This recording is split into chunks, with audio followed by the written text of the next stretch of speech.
Kalian mau tahu nggak gimana cara Tuhan, gimana cara Allah ngajarin kita tentang konsep rezeki? Karena Allah itu kan nggak mungkin ya ngajarin kita lewat teori. Seperti misalkan guru di kelas kita gitu yang ngajarin kita lewat papan tulis atau PowerPoint. Allah pasti mengajarkan kita lewat media pembelajaran yang paling efektif, yang sudah teruji. Kalau kita belajar lewat media ini, pasti 100% kita paham dan 100% kita ngerti. Nah, media inilah yang kemudian kita kenal dengan yang namanya fase hidup. Satu situasi dalam hidup yang akan ngasih kita 3 hal. Yang pertama adalah masalah, yang kedua adalah pembelajaran, dan yang ketiga adalah pertumbuhan. Dan ketika kita berhasil untuk lewat dari satu fase ini, itulah yang kemudian biasa kita kenal dengan istilah derajat kita diangkat, alias derajat kita ditinggikan. Contoh kasusnya gini, ini kita kan lagi ngomongin soal rezeki ya. Teman-teman masih ingat nggak sifat dasar dari rezeki itu apa? Sifat dasar dari rezeki itu adalah mengalir, bukan memusat, apalagi menimbun. Nah, ketika datang satu fase dalam hidup di mana kita sudah kerja keras terus dari pagi sampai dengan malam, penghasilan kita juga selalu meningkat, income kita pun juga sudah nggak hanya datang dari satu tempat saja, tapi di satu sisi yang lain nggak tahu kenapa semua penghasilan itu tuh cuma numpang lewat aja gitu. Habis aja itu semua untuk biaya-biaya hidup kita dan juga biaya hidup keluarga kita. Dan semua pengeluaran itu sifatnya adalah kebutuhan. Nggak ada yang sama sekali kita hamburkan untuk keinginan kita. Bahkan yang lucunya nih, bisa jadi kita dapat uang dari sesuatu yang kita nggak sangka. Entah itu misalnya adalah bonus dari kantor, atau bonus dari klien, atau apapun itu. Tapi nggak lama kemudian muncul satu kebutuhan yang biayanya itu sejumlah uang yang baru kita terima itu.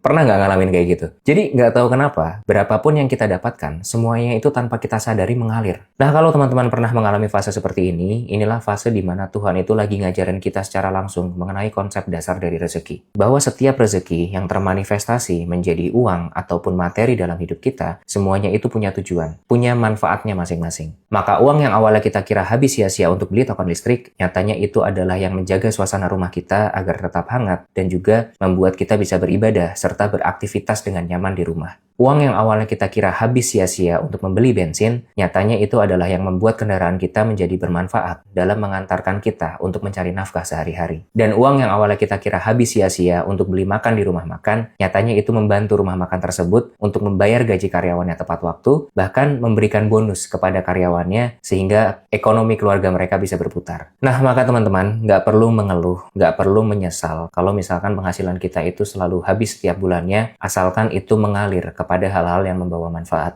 Menyesallah kalau penghasilan kita itu justru habis atau minus karena kita yang terhasut oleh hawa nafsu kita untuk membeli hal-hal yang sia-sia yang sifatnya itu hanya sebatas keinginan-keinginan semata.